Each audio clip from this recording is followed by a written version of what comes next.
Welcome to Creating Wealth with Jason Hartman. During this program, Jason is going to tell you some really exciting things that you probably haven't thought of before and a new slant on investing. Fresh new approaches to America's best investment that will enable you to create more wealth and happiness than you ever thought possible. Jason is a genuine self-made multimillionaire who not only talks the talk, but walks the walk. He's been a successful investor for 20 years and currently owns properties in 11 states and 17 cities. This program will help you follow in Jason's footsteps on the road to financial freedom. You really can do it. And now, here's your host, Jason Hartman, with the complete solution for real estate investors.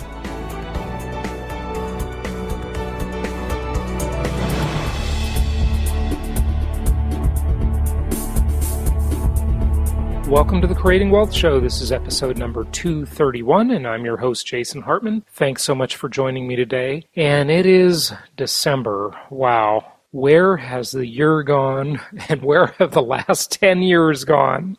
It is amazing how quickly time flies, isn't it? I mean, I know you all feel that way. It's just incredible how quickly life passes us by. And you know, that really brings up an interesting point. So many people out there are drawn to those quick fixes, those get-rich-quick schemes and scams out there, and it is amazing. I think you see this more in a down economy where people are in a lot of different network marketing things, and you know, some of those are very good companies, but a lot of them are hokey, to say the least. And you see these people switching around from deal to deal, and you've all got friends like this. Maybe you're one of those people. I've been tempted before myself, so I do understand that. But what is so interesting about time is that no matter what, it passes, doesn't it? And you know, if you just get on board and either start or expand your real estate investing career with a good old proven buy and hold strategy, that just works in real life, then you don't have to spend all that time going from one thing to another, flitting in and out of this deal and that deal, waiting for your ship to come in. So many people have that mentality, that gambler's mentality. And when you look at it, here it is. It's almost Christmas. It's almost New Year's. It's almost 2012. And time passes so quickly. And as prudent buy and hold real estate investors, the people listening to the Creating Wealth Show, we're the real deal. We're really doing this in real life, as opposed to all of those schemers and scammers out there that have the sort of flavor of the week and the get-rich-quick scheme. The time passes so quickly. And I mean, we've shown you in prior shows how our refi till you die plan is such a tax-efficient vehicle for achieving wealth and harvesting wealth through income property investing, and how quickly 7 years pass. It's been interesting since my move to Arizona in living in a community that has got so many young people, and that's one of the things I love about it, and so many people that are in college or just recently graduated from college, and you know, they're fretting about their future, and at age 22 or 25 and in your early to mid 20s,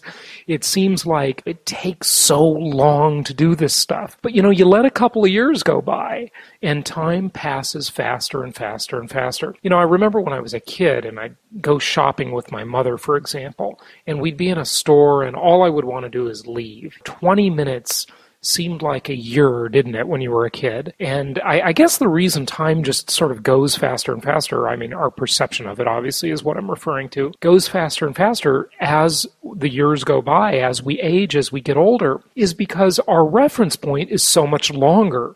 When you're young, I mean, think about it, a 10-year-old has such a small point of reference. And they say that the teenage brain just literally doesn't understand things. You can see this in your own children, right? And young people that you talk to. You just don't understand things when you don't have enough time. And that's fine. When you don't have enough point of reference, enough time behind you as a point of reference. But what's really sad is to see people that are in their 30s, their 40s, their 50s, their 60s, and they're still looking for that get-rich-quick scheme. They're still waiting for their ship to come in. They're still chasing this deal and that deal, and they might be going to the casino. They might be going to the stock market, which is just another kind of casino, frankly, but a more fraudulent one than the one in Las Vegas, because at least there you know you're going to lose. Or they're chasing one business deal after another, or one network marketing deal after another. And it's really sad. It's fine to experiment with things when you're younger and you don't have much to lose, but at some point, folks, we all need to become mature, especially when it comes to financial stuff. We need to become financially mature people. And as financially mature people, what do? Well, we plan, we execute, and we act. We make decisions. We make prudent decisions, but we don't get the paralysis of analysis where we never make a decision, because those people are the ones who suffer the most. The people, and I have to say, the more, unfortunately many times, the more education, the more formal education we have, that really can hurt us. Because certainly I've seen, and you've seen, and maybe you are one of these people that have advanced degrees, master's degrees, doctorates, where that thinking, where you become so analytical, it really paralyzes you sometimes. It doesn't do it to everybody, but it does it to a large majority of people with a lot of formal education, I'd say. And that's why many times people with less formal education have a huge advantage in today's world. Now, of course, it hasn't always been that way. I talk with one of my employees once in a while, and this particular person, who will remain nameless, but this particular person kind of looks back once in a while and is sort of bothered by the fact that they didn't finish college. And of course, neither did Steve Jobs, Bill Gates, Fred Smith, and the list goes on and on. A lot of people didn't. And I would say, look, if it's 1970 or 1975 or 1980 or even 1985, yeah, back then the prudent advice was finish college, maybe get a master's degree, and go on to higher and higher education, sure. But in today's world, I don't know. I think today's world depends a lot less on formal credentials and a lot more on self-education and action. And we are really judged not by what we know, because we've all heard the know-it-all person who's at the dinner party or at the dinner table and is talking, and the person who just knows everything but has done nothing with their life. I remember I went to this course years back, and it was a self-development course, and I really liked this particular course that I'm referring to. And I got my girlfriend at the time into the course, and she liked it too. And a few years later, we were kind of reminiscing about it, and I said, there are people who are the big winners in the course, in the name of the course, and people who are actually the big winners in life, the real course, right? And when you look at time and how time goes by, I guess my point here in rambling on about this is that start your plan. If you've already started your plan, expand your plan, get more good properties, and let time go by, because time passes so quickly. Before you know it, you wake up and you're 3,650 days older.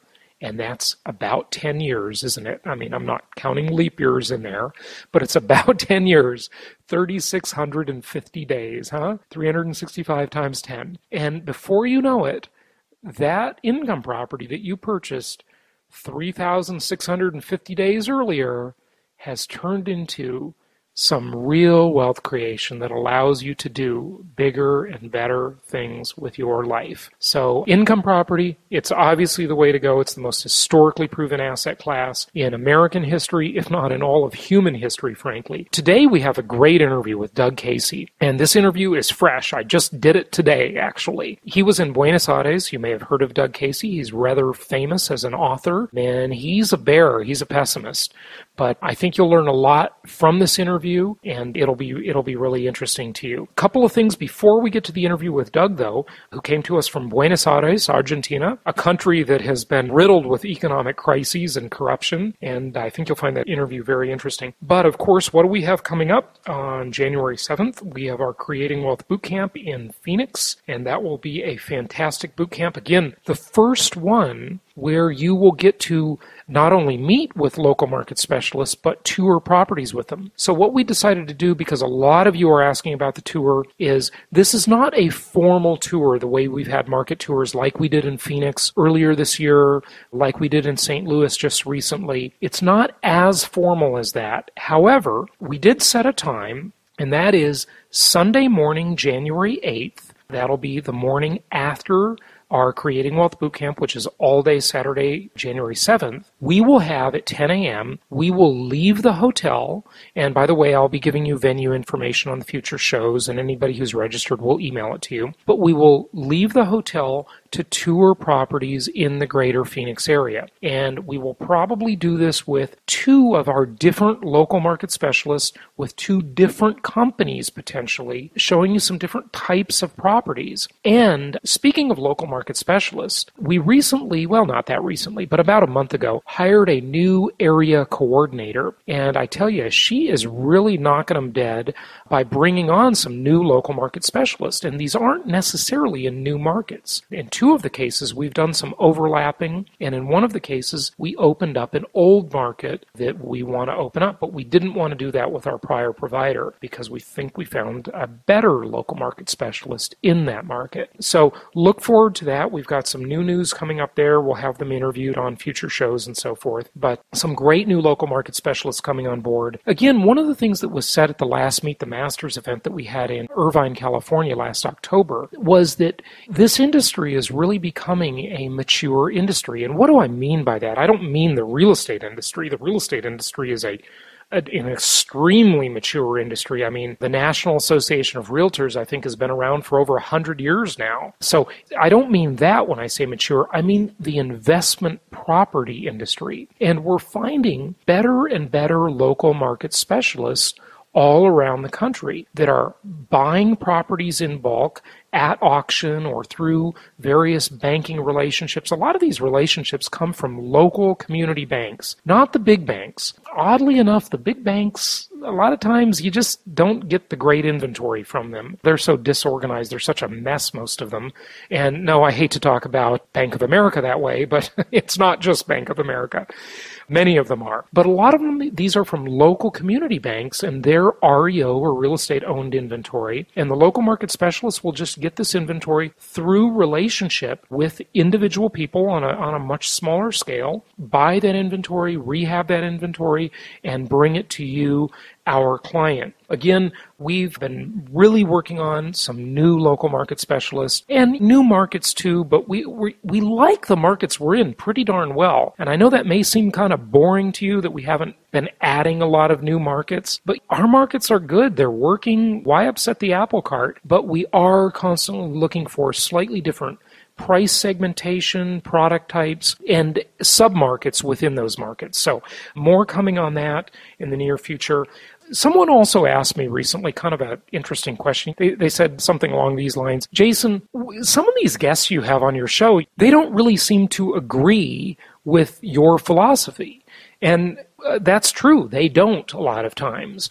I get guests on because you can learn from parts of their philosophy and piece parts of this person's philosophy, part of that person's philosophy, and piece them together like a puzzle and really, really create something powerful in terms of an investment philosophy. But this is one of the few shows where we actually have a philosophy, where I actually have a cohesive philosophy and where we've put it all together rather than just chasing the deal of the week or the deal of the month type philosophy. And this person asked me, why did you have that guy on once? You didn't talk about it on your show, but I went to his website afterwards and he's talking about this infinite banking thing. And it's kind of interesting that someone asked me this because I was talking with one of our other guests about that particular guest, and they were just saying that they have a lot of wealthy clients. This is a financial advisor who we've had on the show, and I don't want to mention the name here, but I was having a conversation with him about it, and he was saying, I have very, very wealthy clients from all over the world, and they don't do infinite banking. A lot of these things are gimmickry, folks. This is not the simple...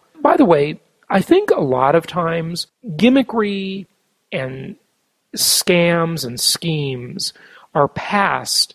One way they pass them through is through complexity, because at some point the mind just sort of gives up trying to understand, and the mind gets a little lazy on us and just kind of says, okay, look, I'll just do it. And that's one way that a lot of experts really give bad advice.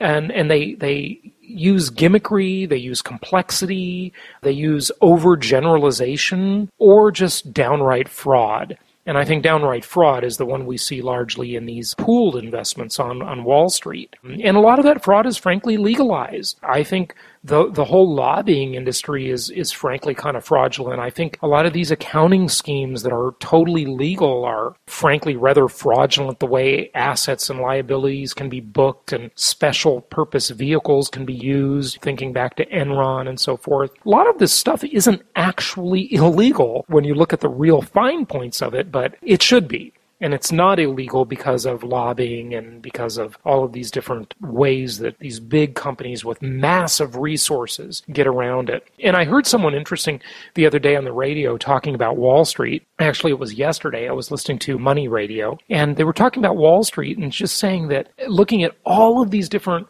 fund managers, mutual fund managers, hedge fund managers, and talking about how their record just almost never, when you allow or differentiate for luck and take a little bit of luck out of the equation, a little bit of waiting for luck, when you do that, they really rarely ever beat just the standard, the indices themselves. I mean, it's ridiculous that people pay all this money to these fund managers and they rarely beat them. And they were just talking about how Wall Street is nothing more than a distribution platform for junk assets. And you know, I have to agree. Be a direct investor. So remember, when you're not a direct investor, what is Commandment 3? Thou shalt be a direct investor. When you're not a direct investor, you leave yourself susceptible to 3 major problems. Number 1, you might be investing with a crook. Okay, and we all get that. Number 2, you might be investing with an idiot. Number 3, assuming they're honest, assuming they're competent, they take a huge management fee off the top for managing the deal. You have none of these problems when you're a direct investor because you are in control. Thou shalt maintain control. That is the 3rd commandment of my 10 commandments of successful investing. So keep that in mind. So without further ado, let's get to our interview with Doug Casey. And many of you know that I run several other shows, and they are available, of course, on iTunes and at the various websites. But one of them is called the Holistic Survival Show. And that one is the Doom and Gloom Show. And I think we're going to run Doug's interview on there too, because it's pretty doom and gloom. He's bearish. But again, he talks about some ways in this interview where there's a silver lining in these clouds. So I think you'll enjoy this one. It's pretty interesting. And one more quick announcement before I go to the interview with Doug. Audible. Audible.com is the largest distributor of audio content on the internet, of audio books and educational audio content. And you can now purchase, and I have to say this, I wasn't actually going to announce this on the show because I'm a little bit bothered about it, frankly. You can now purchase several of my products on Audible. And Audible gets to decide the prices of the products. I'm happy that we're on there. Don't get me wrong. I'm very happy that we're on there. But I'm a little bit upset that they have priced some of these products very, very low. So before I contact them and before they raise the prices, they do have pricing discretion. I highly recommend that you go to the Audible website and type in Jason Hartman at audible.com and buy all those products because they're incredibly cheap. They're not exactly the same products that are on my website at jasonhartman.com, but even the way they're bundled here, I think they are very, very underpriced. If you're interested, these are super cheap, so go to the Audible website and get them. You can also get that same content on Amazon.com and on iTunes because Audible is the exclusive provider for paid audiobook content to Amazon.com and to iTunes. So if you prefer to buy them there, if you don't have an Audible account, you can buy the products there as well.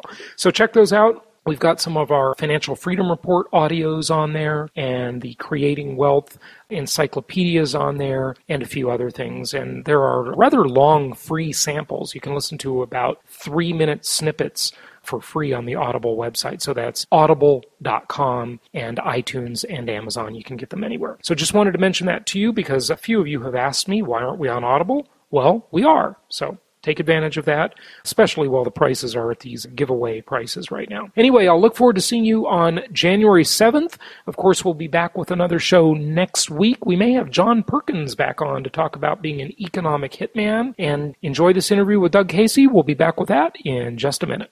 Are you aware that the largest transfer of wealth in human history is underway? Are you concerned about protecting your income, savings, or home equity? All these bailouts benefit the Wall Street crooks and the Washington elites while costing the middle class. Experts are predicting difficult times ahead. The only question is, where will you and your family end up, with the haves or the have-nots? My name is Jason Hartman with Platinum Properties Investor Network. For 2 decades, I've made a small fortune in the most historically proven wealth creator. Don't be the victim of Wall Street fat cats who line their pockets with your pension funds. We can teach you how to protect yourself and your family in these wildly turbulent financial times. Create and protect your nest egg the same way 85% of America's wealthy do. If you're interested in the most innovative financial education around, it's urgent that you register for our next event. Learn more about this outstanding event and get your free CD at jasonhartman.com. That's jasonhartman.com. Or call 1-800-40-JASON. 1-800-40-52766. That's 1-800-405-2766. Your investments could be gone tomorrow. Protect yourself and act today.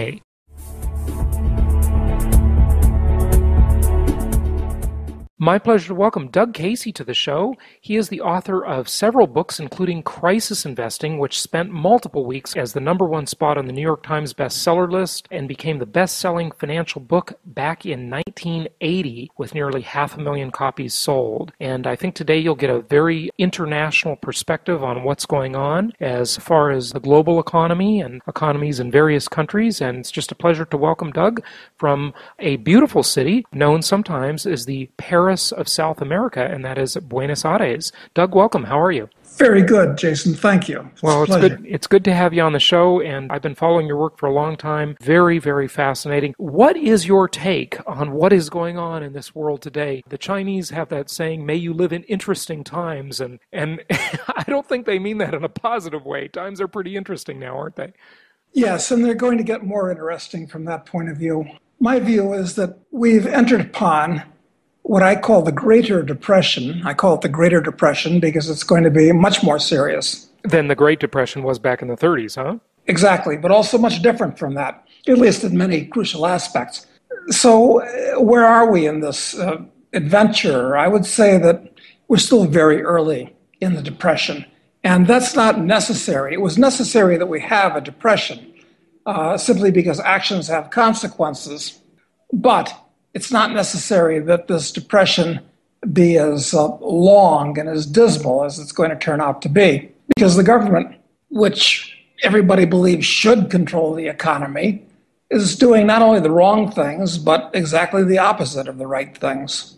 So it's going to be quite unpleasant for most people. Yeah, well, let's, of course, talk about the strategies for success through this, because every problem creates an opportunity. And what seems to be happening now, at least in the U.S., or especially in the U.S., is that there's just this attack on the middle class. It seems like the middle class that has been the great stabilizing force in America is just under attack, and it's just disappearing. And a small number of the middle class are moving up into the upper classes, but the vast majority are being pulled down to the lower middle class. And I think that problem is going to continue, and it's going to get a lot worse if you consider that to be a problem, as I do. I totally agree with you. I don't worry about the rich people. They can take care of themselves. They can bribe politicians to have laws passed in their favor. They can hire accountants to juggle their taxes. And if they need to get out of Dodge, they can hire a travel agent. Now, right. They may be eaten in the long run, but for the moment, I don't worry about the rich. And of course, it's unfortunate that so many of the rich have made their money in the corporate world in ways that I think are unsavory. We can talk about them or not, it doesn't matter.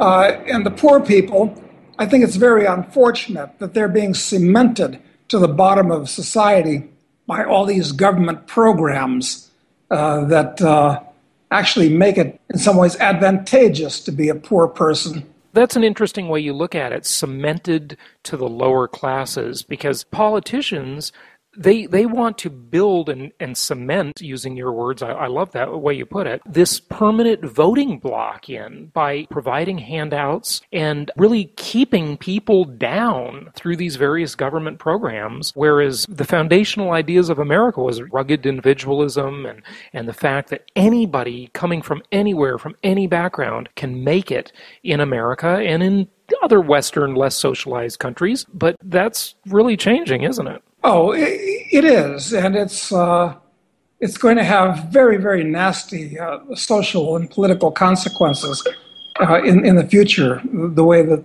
the U.S. has changed. And incidentally, I don't refer to the United States of America. I don't call it America anymore, and the reason is that America was an excellent and unique idea, but unfortunately, it's changed enough that I no longer want to besmirch the idea of America with what's happening in the United States, because the United States now is just another one of 200 other nation states that cover the face of the globe like a skin cancer at this point. And there's really no difference anymore between the U.S. and any other place on the planet I can think of. Well, tell me more about that. That's a interesting and depressing statement at the same time. But expand on that idea, if you would, a little bit. Well, look, my country is wherever freedom lies. That's what Thomas Paine said. He's quite correct. And the U.S. was, no question about it, the best place to be for many years. But at this point, things have changed radically. Now, I've been to 175 countries, most of them several times. I've lived in 12. At this point, right now, we're speaking from Argentina. So I had to figure out where I really wanted to spend most of the time, where I could maximize my personal freedom and my financial opportunity. And it's not in the U.S. Anymore. It really isn't. There's much more opportunity outside the U.S. at this point, I'm sorry to say, for the average American. And I suggest that an American who may be feeling down on his luck put his grip in his suitcase or his backpack and hit the road. Well, that's a very interesting point, and I want to maybe take issue with you on that just a little bit. I do fundamentally agree with you. I give you this example, and I've talked about it on the show before. A friend of mine, he spent the last 7-8 months in China, opened a business there, has been there many times, and loves it. He has a company in China now, Ireland, and the United States. And I would only say that I agree with you that the direction of the U.S. is so wrong, and it is so bad to see it going in this direction. However, and this is a very large however, I think the U.S., Doug, has an awful long way to fall. For example, a lot of other countries are going in a better direction than the U.S., but before the two meet in the middle, and I think the U.S. just has a lot further to fall. I agree that it's going the wrong direction. Government is getting way too big here. But still, if you think about it, as messed up as it is, and boy, it is messed up with crazy political correctness, massive distractions of stupid things, this idiotic celebrity culture we have here, that when there are major issues going on in the world, the news media is covering the lightest, dumbest things like the Kardashians or whatever. It's just sickening almost. But we do still have a constitution that maybe 47% of the country actually still believes in. The other 53% don't. That might be an overestimate, because I would say that if we were to take the Constitution in front of us and read it line by line, we'd find that all of the important aspects of it are dead letters. The only parts of the Constitution that are observed are technical, parliamentary type of things, like where it says the vice president shall be the president of the Senate. Okay, they observe that. and they observe other things of that nature. But the important things in the Constitution, such as the Bill of Rights, but there are a number of other things, too, that are almost equally important, like the fact there are only three crimes that are three federal crimes listed in the Constitution. They're totally disregarded. The whole thing is a dead letter at this point. Well, all I'm saying is that, and we'll get off the constitutional thing in a moment, but every time they want to attack the Bill of Rights, and I agree that it's completely under attack, it's still a big fight to do it. I mean, look, Hirohito back during World War II times, when asked if he was going to consider an invasion of the U.S., he said, "Are you crazy? There's a gun behind every blade of grass in the U.S. There are still about 300 million guns in the hands of citizens in the United States. We still have the world's reserve currency. We still have the largest, most powerful military on Earth. We still control every ocean on the planet. Yes, a lot of things are wrong, but gosh, don't we have a lot further to fall?" Yes, we do. I mean, there's, who was it that first said, it wasn't, I think it was Adam Smith that said there's a lot of ruin in a country, and the Roman Empire didn't fall in a day. But let's take the things that you mentioned. Fortunately, we do have a lot of guns in the country, but at this point, the government is very, very anti-gun. And if you have more than a couple of weapons, or if you have more than a bit of ammunition, you can wind up as being on a terrorist suspect list. And Homeland Security just recently came out and said exactly that. Okay? As far as having a gigantic military that controls the world's oceans, I don't particularly see that as a good thing. Well, I agree, because we're overreaching and overspending for sure. Well, the point of the fact, in point of fact, the U.S. government and the U.S. as a country is totally bankrupt at this point.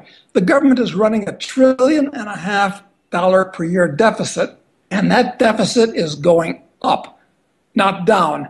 And where are they getting the money? They're selling it all to the Federal Reserve, because the Chinese, the Japanese, other foreigners aren't buying the debt anymore. They're up to their gills in it. Americans can't afford to buy it. So they're printing money quite literally at this point, and it's going to destroy the national currency. So there's a lot of problems here. But, you know, I don't want to look just on the dark side. I mean, you can profit from all this stupidity on an individual basis. I'm just very sorry that the average American is going to be turned into a serf in the years to come, because he's not going to profit from it. And you know what? That is a great thing that you just said. You can profit from all this stupidity. And a few years ago, I guess about 2007, I started changing my tune and saying, I am no longer an optimist. Nobody could accuse me of being an optimist. I am very pessimistic, but I am an opportunist. So I've moved from optimist to opportunist. And there are ways to exploit this complete stupidity that is going on. And it seems like all the wrong behaviors are being rewarded. For example, before 1971, when we were on the gold standard, saving money, my grandmother's idea, that was great. But now it seems like the person who rewarded is the person who has the most debt. Oh, this is a disaster, because the people that are prudent, that produce more than they consume and save the difference, that's how the world gets better. That's how you improve your station. Most people save in terms of dollars, but they forget what's going to happen when those dollars are literally destroyed, which is going to happen in the years to come. It's going to wipe out the middle class. And the reason it will wipe out the middle class is because they will just be inflated to death, right? I mean, you're an inflation believer, I'm sure, right? Well, let's put it this way. We could have a catastrophic deflation. It's possible. It's possible that mortgages could be defaulted on, bonds could be defaulted on, that banks could fail faster than the Federal Reserve can bail them out, because they're not the most competent people in the world. But that's the best case scenario. The worst case scenario is that they succeed and print up enough dollars to keep all these failing institutions alive, because that will mean that the currency will be destroyed. And that is worse than what we had in the 1930s. When we had a credit collapse. So is that why you call it the Greater Depression, because the destruction of the dollar and just massive inflation will occur? Yes, that's exactly right. And it'll be like the 1930s in other ways, I've got to say. I mean, you're not going to have long lines of people waiting for sticky tub-cooked stoops because you've got 46 people that have little credit cards where they can go down to the 7-Eleven and buy Twinkies instead of waiting in a line. So things are different that way. But there are other things that are going to be the same. For instance, the 1930s led to the 1940s rather naturally because when things go badly, politicians look for somebody to blame. And it's very easy to blame another country for your own problems. So I expect that we're going to see much more serious wars in the future. Not that we don't have enough already. So when we talk about inflation, the question everybody wants to know, and it's always a prediction, but how much and when? It seems like we have inflation on the necessities nowadays, but deflation in a lot of other things. Technology, of course, which is generally deflationary due to advancements, but deflation in major assets. But inflation in food prices, energy, I just started noticing about a year ago. I never really paid much attention to them in all my life. But utility bills are becoming a significant issue, whether it be water, gas, electricity. They're getting pretty high. Yes, exactly. This is one of the reasons why real estate has been very good to me over the years. And I've owned real estate in half a dozen countries around the world. And despite the fact it's been very good to me, and I watched the U.S. real estate market, we may disagree on this. I think it's too early to buy U.S. real estate. I hate to be a market timer. That's a dangerous game to play. I'd rather be a fundamentalist. But the utility bills, which you pointed out alone, are one thing that are going to be more than a lot of people can bear to pay. And their tax bills are going to go to the moon because it's time to eat the rich. And who's the rich? The rich are people that own real estate. So your tax bills are going up because of all these local governments being bankrupt. Incomes are going to keep heading down, I'm afraid. And the fact that you can get a mortgage today at artificially low subsidized rates, that's not going to be available in the future. I think that the whole real estate market in the U.S. is built on a sea of debt, a sea of credit, and it's going to collapse and wash away. So I think it's too early at this point. However, and I know you'll agree with me on this, if you can buy real estate with a low interest rate fixed mortgage, at least that mortgage will be inflated away. So that'll make up for your possible losses on the market itself. Right. I had more than 100 shows ago, I had Pat Buchanan on the show, and he had a great quote about that. He says, I said, well, what do you think about all this mortgage debt and other debt people have? And he said, Jason, their debt will be washed away on a sea of inflation. He's right. The only problem with that, we got to look at the good news if you're a debtor, but the bad news is that that's somebody else's asset. Right. So, no question. So it's going to impoverish somebody or just create more inflation through bailing out an institution that holds that debt, one way or the other. It's either taxes or inflation. It's one or the other. We've gone beyond the point of no return at this point. It's not a question of if, it's a question of when, and the when is happening right now as we speak. This is not a projection for the future. It's happening right now in the markets, and it's very serious. Yeah, so since a lot of our listeners are really interested in real estate investing, I thought I'd just expand on that with you a little bit more if I could. Number one, when you look at U.S. real estate, it's so problematic because the country is so darn large. Most people look at the Case-Shiller Index, which only profiles 20 cities. And when you look at those cities, every year we publish a forecast, only really about 1/4 of them are of interest, I think, to any investor with a brain, and that is markets like Dallas or Phoenix. So it's just weighted in favor of saying, yeah, the market is overpriced. And if you look at a place like California, you look at New York, most of Florida, still a disaster. Illinois, just a complete corruption government disaster. I couldn't agree with you more. But when you look at areas that have basically where you get free land and you buy below the cost of construction, and you get a 3-decade-long fixed-rate mortgage at 4, 5, 5.5% maybe for an investor. Wow. Think of it today. You take out a mortgage now, and it's not going to be paid off until 2041. What kind of inflation will we have? I can understand the argument, and it can make a lot of sense. It really can. And you have to do something with your capital now. If you have capital, you have to do something with it.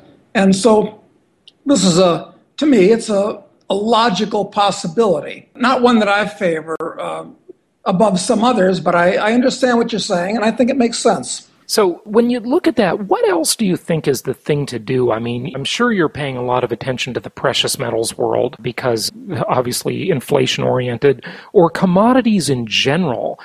Everybody on Earth needs only three things, basically: food, clothing, and shelter. And it seems that maybe commodities of some sort or any sort really are the place to be. It feels like the equities markets, even with these great corporate profits we've got, the stock market just feels like such an abject scam to me in so many ways. Yeah, I have no interest in the stock market at this point for a number of reasons. And when it comes to commodities, one thing I'll observe about that is that the longest bear trend in history is commodities. The price of commodities have been going down for roughly the last 4,000 years. And with the advent of things like nanotechnology and further increases in other types of technology, commodity prices are going to start approaching zero. We don't have time to explain why I feel that, but that is the history so far. That being said, I'm still bullish on commodities, mainly because I'm bearish on the dollar. And when it comes to gold and silver, they've been extremely good to me for many years. And they're not cheap anymore. They used to be giveaways. They used to be free. But now they're reasonably priced. I think they're going considerably higher, but they're no longer a one-way street where you can make huge speculative gains. They're more for preservation of your wealth, for cash in its most basic form. So where do you put your money? I mean, look, I bought a lot of land here in Argentina after the crisis when it was very, very cheap. It's not so cheap anymore. Recently, with some friends, I'm buying apartment buildings in Cairo. Now, you might think, well, that's crazy. That place is in the middle of an Islamic revolution. But I'd say that you've got to refer to Rothschild's famous dictum. You have to buy when blood is running in the streets. And we can get incredibly beautiful old buildings on the Nile so cheaply that I don't actually care if we lose, and I don't think we will. So I'm always looking for things like that. Boy, that one is pretty exotic. I mean, I would be scared of Islamic countries in general because I hear that foreigners don't have rights in their courts and things like that. That's just a real exotic one.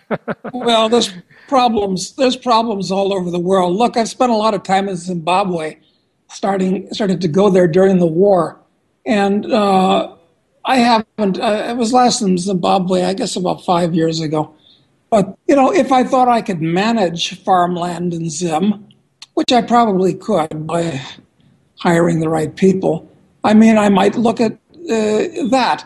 So I'll look at anything, anywhere in the world, if the price is right.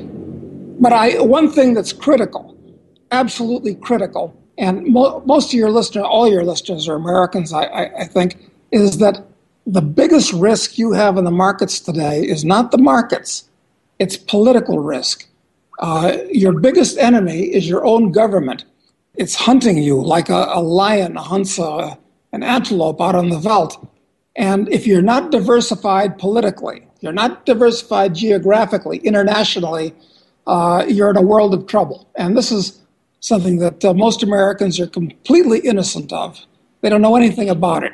Right. That's a very good point. And I'd say the first step to that is the one I took when I left the Socialist Republic of California several months ago. And I'm so glad I did, is just to get into more business-friendly state. If someone listening to this is not thinking, well, gee, I'm going to leave California and move to Argentina or something like that, which is a pretty big step, and I even you would agree, but just get into a more business-friendly state and diversify throughout the states. A lot of asset protection things that you can do within the U.S. alone. But for the wealthier people listening and the people who are willing to do something that's a larger step, couldn't agree with you more. I mean, we've got to be thinking like citizens of the world, not just citizens of a neighborhood or a city or a state even. At least be a citizen of the United States if you're listening and you're an American, and think about different states and diversify. I'd say, I always say with my real estate investors, take the most historically proven asset class. Now, you may have a different opinion with me, but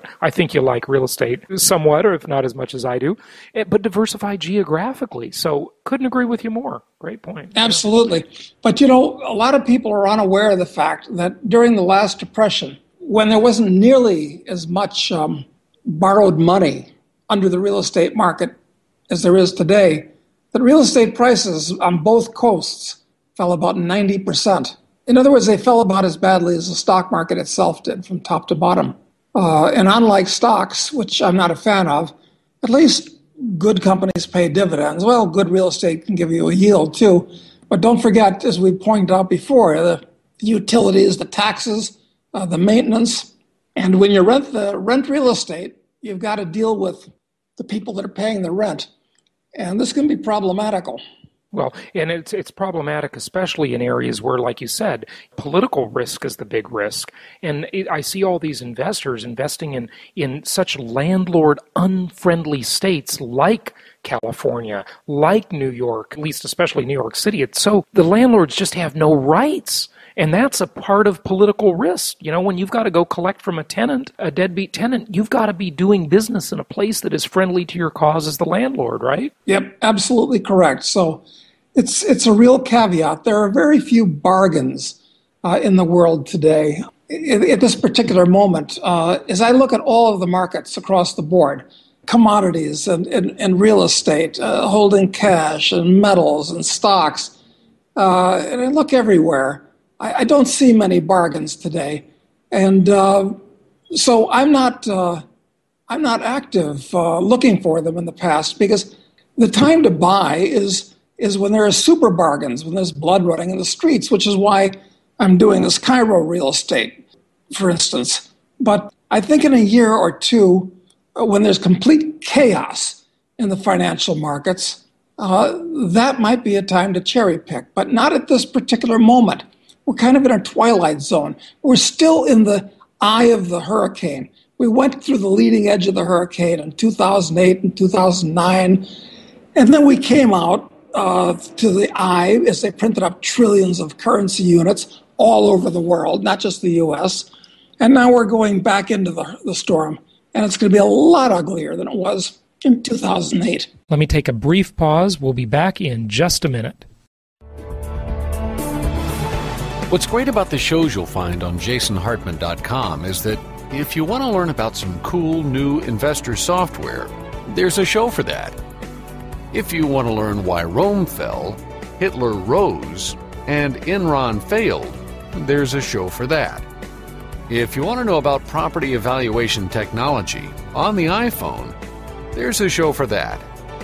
And if you'd like to know how to make millions with mobile homes, there's even a show for that. Yep, there's a show for just about anything. Only from jasonhartman.com. Or type in Jason Hartman in the iTunes store. Yeah, I think the homeownership rate is going to drop dramatically. I think we're headed for a huge reduction in homeownership in the U.S. because, like we talked about before we started recording, U.S. real estate through Fannie and Freddie has really been subsidized since the Great Depression. And whenever you subsidize something or promote something, you cause the price to go up. You cause the ownership rate to become imbalanced to where it's higher than it should be. And there are too many homeowners. George Bush had this whole ownership society thing, which sounds good on a political campaign, but in reality, some people just shouldn't own, and you shouldn't push them into owning. You're absolutely right. It almost forces them to stay with their house because it's their major asset. And if they can't sell it, they're almost turned into the equivalent of a medieval serf, where they can't leave the house. They can't leave the land, as it were. I totally agree with you. Well, I agree, and that's one of the things I think, though, Doug, and I know we differ on this a little bit, is really beneficial for investors to be offering housing out there, because the most important thing anybody can have on a job resume nowadays is mobility, to be able to go where the jobs are. And I don't know if you happen to catch it, but I think it was Time Magazine about a year ago, September, did this article about how homeownership is actually stifling America. And they profiled all these different cities where the homeownership rates are high, and they made this hypothesis that causes high unemployment because it traps people. Like you talked about, the medieval serfs who can't leave the land. When you're a renter, you've just got a lot more mobility. And when I was trying to leave California, I tried to sell my house 2 years ago, was unsuccessful after months and months and months on the market. I finally sold it the following year, but gosh, if I was a renter, I could have just bargained with my landlord to get out of the lease, maybe pay a couple extra months rent, replace myself with a new tenant, or just wait till my lease is up. But as an owner, I was just literally trapped, confined. And now I'm a renter, and I love it because I've got mobility, and I can do my job from anywhere on the planet nowadays. And a lot of people can. Like, here we are meeting through Skype. You're many countries away from me, and it's just like being here. Yep, absolutely. It's this is a time when you don't want to be rooted to a place like a plant, because we're going into very tough times, and being a plant is not a good survival strategy in turbulent times. You wind up being eaten usually. Yeah, better to be mobile and to be flexible so that you can make decisions and change as the opportunities arise in different geographies. One thing I did want to ask you, Doug, is we talked about the equities markets and the stock market. I mean, and you say you're not interested in stocks. Neither am I, because I just think there's too many criminals in that whole supply chain that I call Wall Street the modern version of organized crime. And I don't like them, but I'm just frankly surprised at the performance of the stock market. I can't believe, with what is going on in Europe and elsewhere around the world, that the stock market is actually holding its own. I mean, it's not in real dollars, but in nominal dollars it seems to be. Yes, I'm surprised too, and that's why I don't want any part of it, regardless of the high reported earnings of many corporations today.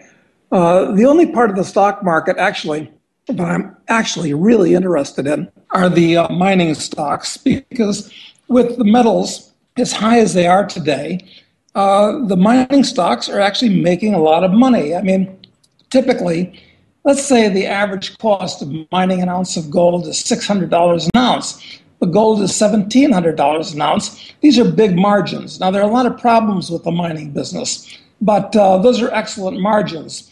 And my area of specialty has always been the mining exploration stocks, which are the most volatile and most risky class of securities on the face of the planet. But the good news about them is that they are volatile, and moves of 10 or 50 or 100 to 1 or more are not unusual. And I think that with the governments continuing to create trillions more currency units, there are going to be other bubbles inflated in different parts of the economy. And I think there's a good chance there's going to be a bubble created, not just in the precious metals, but in the companies that mine those metals. So I think that's something that you can look for. They're relatively cheap right now, something that I think I draw people's attention to take a look at. Yeah, and I would agree with you. The only challenge you have there, other than the environmentalists making trouble for the miners and so forth, is that you have the intermediary party risk of, are you going to participate in the profits, or are you going to be subject to the crookery of the management and so forth? Oh, you're totally correct on that. That's absolutely right. That's why I view them as a speculative vehicle, but you can be amply rewarded for taking those risks if you choose the right company. And of course, there are literally thousands of mining companies around the world, so you have your hands full doing research on them. Yeah, that's for sure. Hey, when we talk about inflation and really the destruction of the dollar and the destruction of a large part of the middle class, Can you put any numbers on it? I mean, the problem is that we look at the historical situation, we look at Zimbabwe, we look at Hungary, we look at the Weimar Republic, and we look at Argentina. We look at these different crises around the world that have happened historically. And some of them, like Zimbabwe, of course, the poster child for inflation. But in the U.S., I mean, I think our inflation rate now is nearing 10%. In reality, of course, it's not the official number. Are we looking at 20% inflation annually, 100%, 15%? What do you think? I think it's entirely reasonable that's going to happen, because as shocking as it is, and as big a country as the U.S. is, and as much capital wealth as exists, there's no limit to the amount of money, or I shouldn't say money, I should say currency, that the U.S. government can print up to pay its bills. And it's going to have to do it, or it won't pay its bills. So, yeah, I think inflation is going a lot higher.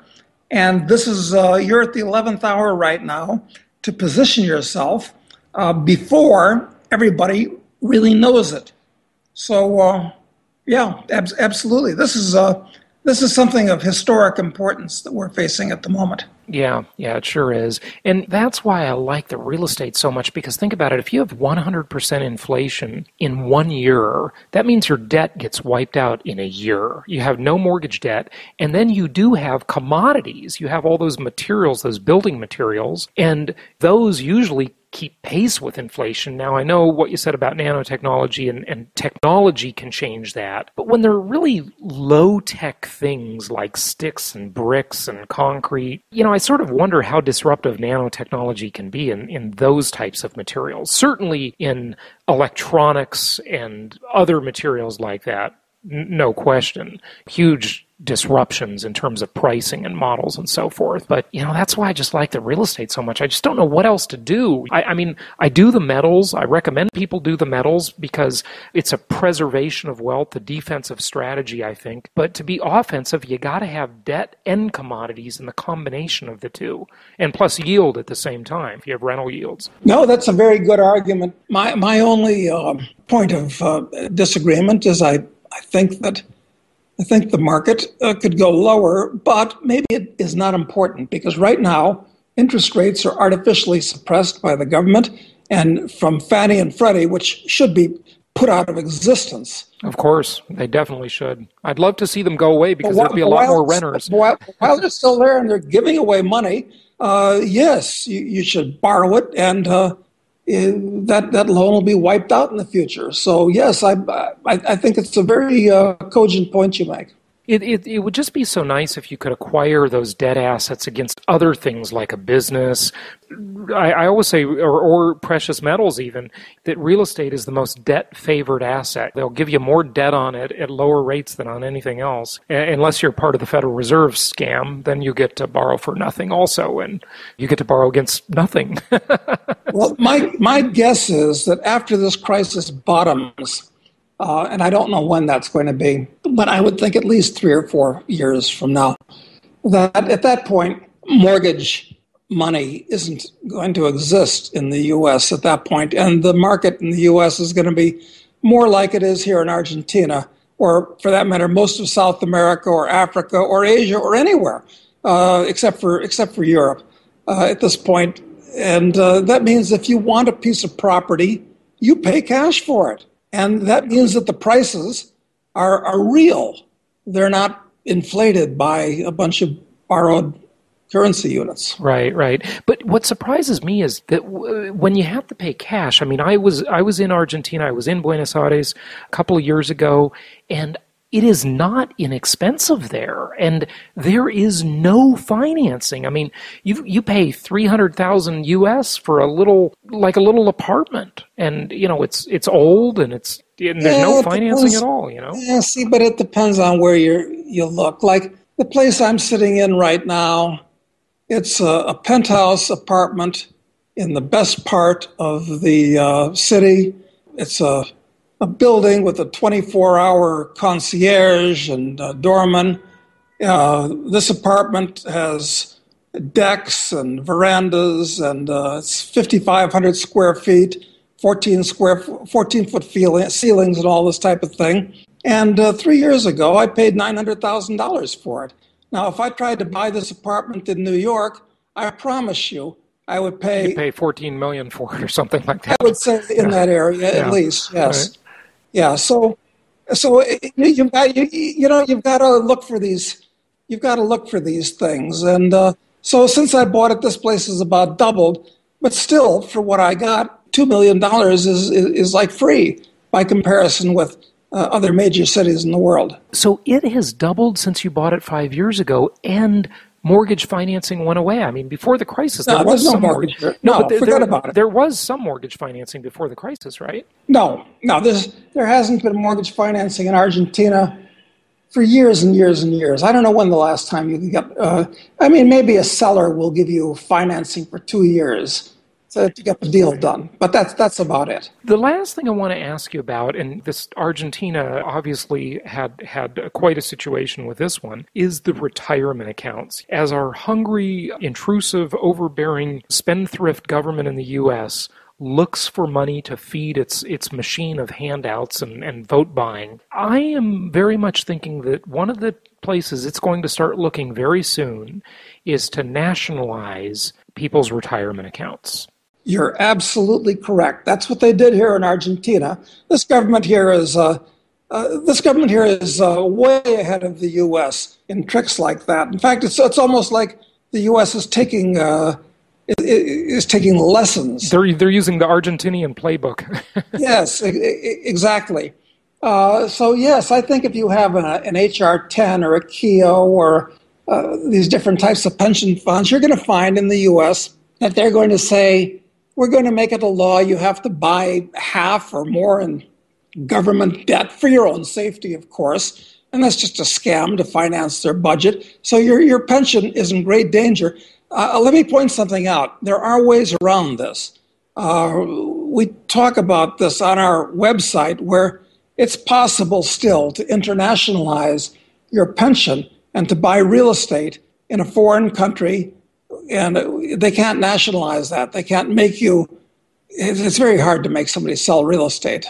So yes, but you're quite correct. This is a huge shoe waiting to drop for the average American that has a pension or thinks he has a pension. Yeah, no question. And the way I feel they'll probably pull it off, Doug, is they'll manufacture some sort of financial crisis. And not that we don't have enough of those, but they'll manufacture a fraud or something, and they'll say, well, just like Social Security, the government needs to step in to protect the people. And they'll say, well, because too many people, of course, the left will come out with people dying, being broke in retirement and, all of these types of things, which of course they're broke anyway because their retirement's been inflated away. Of course, and Social Security is nothing but a Ponzi scheme anyway. Yeah. Couldn't agree more.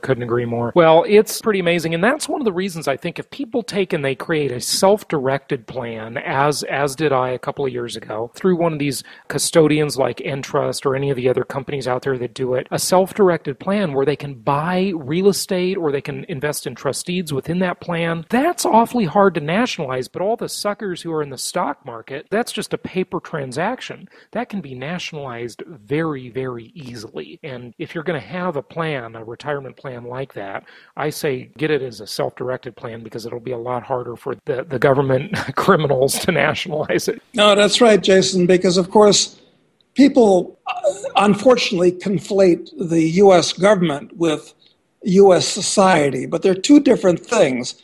And the government has a life of its own and interests of its own, and it'll look out for itself first. And that's got nothing to do with what they'll do with the average American citizen, who they treat as a milk cow. And if they have to, they'll treat you as a beef cow. Boy, that's ugly. A milk cow versus a beef cow. I get the metaphor there, no question about it. Incidentally, I've got to say that's one of the investments that I do like and that I've gotten into quite a bit in recent years is cattle ranching. Cattle is a business that nobody's made any money on, most places, for decades. It's been a horrible business. And you talking about dairy or meat or beef cow? Especially beef, but I have dairy too. So what I decided to do was get into the cattle business down here, which I did about 5 years ago.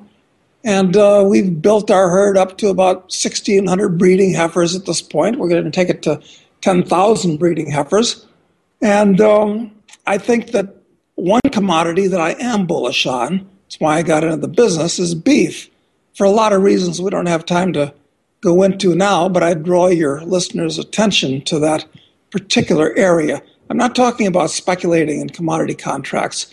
I'm talking about owning the land and growing cows on it.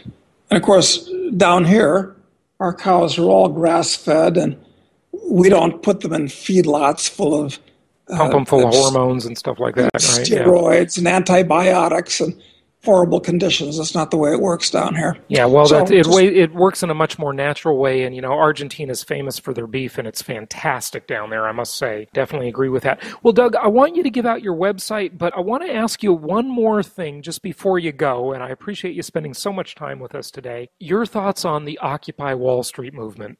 It's very interesting. They have a very justifiable beef because there's so much criminality in the stock market and in Wall Street at this point. Wall Street's about 10 times larger than it serves any useful purpose for being. This is largely because of the government and so forth. And executives in businesses that they didn't found are essentially ripping them off with gigantic salaries and bonuses and stock options. It's disgusting.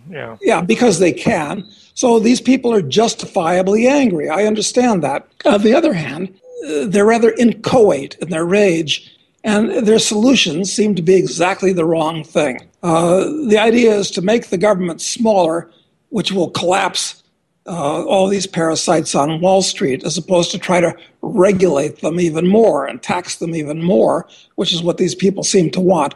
So, I understand the point of their rage, but they're counterproductive. Yeah, they just don't get it. And, one of the things the rage is about is so many of these just total Wall Street scams. And I noticed that on CaseyResearch.com, you've got an article about MF Global. Any thoughts on that before you go? Yeah, this was a shocking thing to me that I can't wait until the truth comes out on this.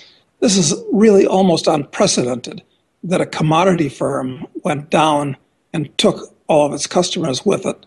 We haven't heard the end of this, and this is really shocking. It means that you really can't trust any financial institution with your money today. That's really what it means. So rigged for stormy weather.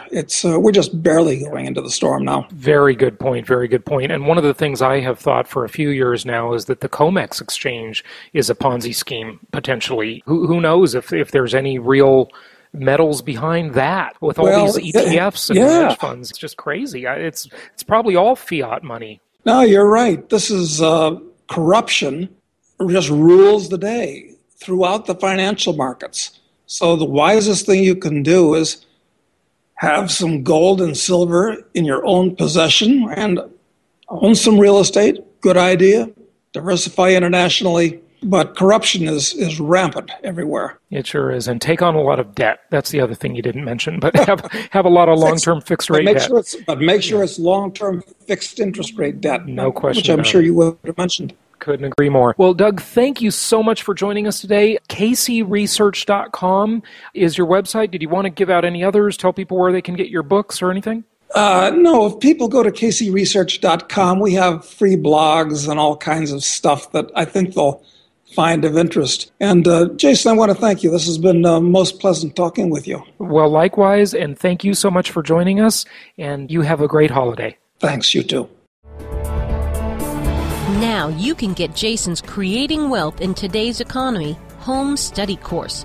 All the knowledge and education revealed in a 9-hour day of the Creating Wealth Bootcamp, created in a home study course for you to dive into at your convenience. For more details, go to jasonhartman.com. This show is produced by the Hartman Media Company, all rights reserved. For distribution or publication rights and media interviews, please visit www.hartmanmedia.com or email media@hartmanmedia.com. Nothing on this show should be considered specific personal or professional advice.